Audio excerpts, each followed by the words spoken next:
লাব্বাইক আল্লাহুম্মা লাব্বাইক ধ্বনিতে মুখরিত এখন সৌদি আরবের আরাফার ময়দান। হজের সবচেয়ে গুরুত্বপূর্ণ ও পবিত্র এই দিনে বিশ্বের নানা প্রান্ত থেকে আসা প্রায় ১৫ লাখেরও বেশি ধর্মপ্রাণ মুসলমান মঙ্গলবার ধবধবে সাদা ইহরাম বেঁধে সমবেত হয়েছেন ঐতিহাসিক এই প্রান্তরে। এটি বিশ্বের অন্যতম বৃহত্তম ধর্মীয় জনসমাগম, যেখানে একই লক্ষ্যে সামিল হয়েছেন নানা জাতি ও বর্ণের মানুষ। সৌদি কর্তৃপক্ষের কঠোর নিরাপত্তা ও সুশৃঙ্খল ব্যবস্থাপনায় হাজিরা শান্তিপূর্ণভাবে আরাফার ময়দানে পৌঁছান। ভিড় সামলাতে এবং হাজিদের চলাচল নির্বিঘ্ন করতে আগে থেকেই বড় ধরনের প্রস্তুতি নিয়েছিল দেশটির সংশ্লিষ্ট দপ্তরগুলো। ভোর থেকেই হাজিদের কাফেলা জাবালে রহমত বা দয়ার পাহাড়ের দিকে অগ্রসর হতে থাকে। সেখানে কাঁধে কাঁধ মিলিয়ে সারিবদ্ধভাবে দাঁড়িয়ে মহান আল্লাহর দরবারে ক্ষমা ও রহমত কামনায় দুই হাত তুলে কান্নায় ভেঙে পড়েন সমবেত মুসলমানরা। এক আধ্যাত্মিক ও ভাবগম্ভীর পরিবেশ সৃষ্টি হয় পুরো এলাকা জুড়ে।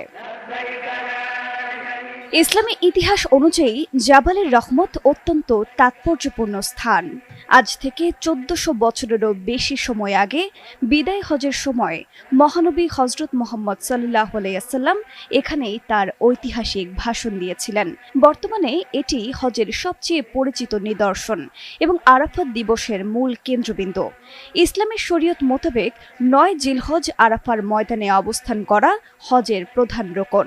এখানে অবস্থান ছাড়া হজ পূর্ণাঙ্গ হয় না।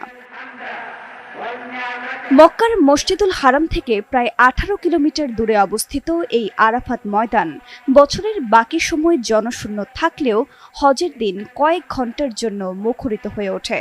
পাহাড় বেষ্টিত এই এলাকাটি তখন হয়ে ওঠে মুসলিম বিশ্বের কেন্দ্রবিন্দু। সৌদির স্বাস্থ্য মন্ত্রণালয় জানিয়েছে, হাজিদের সেবায় পুরো আরাফাত এলাকায় হাসপাতাল, স্বাস্থ্যকেন্দ্র এবং জরুরি সেবা ইউনিটগুলো পুরো দমে চালু রয়েছে।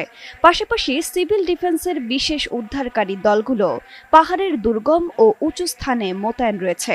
যে কোনো ধরনের দুর্ঘটনা বা স্বাস্থ্য ঝুঁকি মোকাবেলায় তারা আধুনিক সরঞ্জাম নিয়ে মাঠ পর্যায়ে কাজ করছেন। বিশাল এই কর্মযজ্ঞ ও জনসমুদ্রের পরেও সূর্যাস্তের পরপরই যখন হাজিরা মুজদালিফার উদ্দেশ্যে রওনা হবেন, তখন চিরচেনা রূপে ফিরবে আরাফাত। জনশূন্য এই প্রান্তর আবারও নীরব হয়ে যাবে পরবর্তী হজের আগ পর্যন্ত।